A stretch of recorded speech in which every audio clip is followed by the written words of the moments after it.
デパートは広いです。本当に大きいです。エレベーターで行きますか、階段でもできますか。階段でもできます。出口と入り口はすぐそこ。エレベーターは3階まで。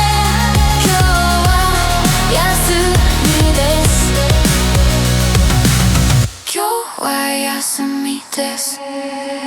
だから友達と一緒に来ました。3階のレストランはいいですか。とてもいいです。よく行きます。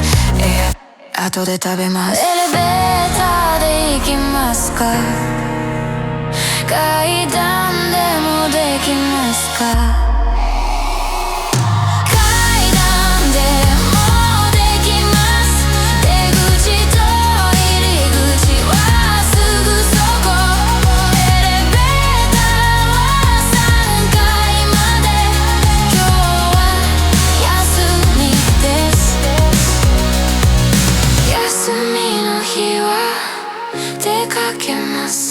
デパートで写真を撮ります。